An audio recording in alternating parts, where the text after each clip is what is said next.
May binubuo ng kasunduan ng gobyerno sa iba pang pribadong ospital sa Metro Manila para palawigin ang Zero Balance Billing Program. Kahapon, nadagdagan ang ospital na pwedeng puntahan ng mga PhilHealth member na kwalipikado sa libreng serbisyo medikal. Narito ang aking unang balita. Itinuloy na po natin ang Zero Balance Billing. Ang serbisyo sa basic accommodation sa ating mga DOH na ospital, wala nang babayaran ang pasyente. Sa kanyang State of the Nation Address o SONA noong 2025, inanunsyo ni Pangulong Bongbong Marcos ang Zero Balance Billing sa 87 DOH hospital sa bansa. Sagot ng PhilHealth ang pagpapakonfine at pagpapagamot ng pasyente sa ward. Yun nga lang, hindi naman sapat ang mga pasilidad para ipatupad ang layunin ng universal healthcare na bigyan ng akses ang lahat ng Pilipino sa dekalidad at abot kayang serbisyo medikal na walang dapat ipangamba sa gastusin. Dahil dito, nakikipagkasundo ang pamahalaan sa mga pribadong ospital para mapalawak ang libreng serbisyong medikal.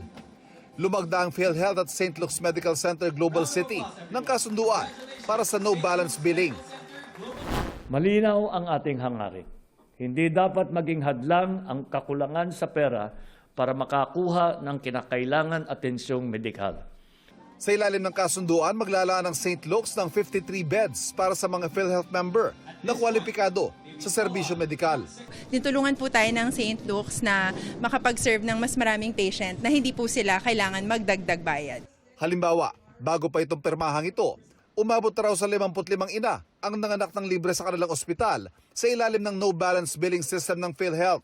Pero hindi lang sa panganganak, kundi lahat ng benefit package ng PhilHealth ibibigay din dito sa St. Luke's.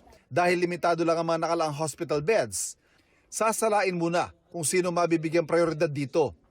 Gusto nating ma-focus yung efforts natin, saka finances natin, dun sa talagang nangangailangan, yung poorest of the poor.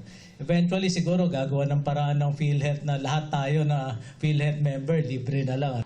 Nauna rito ay nagkaroon na rin ng kasunduan ng PhilHealth sa Cardinal Santos Medical Center. May pag-uusap na rin daw para sa kahalintulad na kasunduan sa The Medical City at Asian Hospital.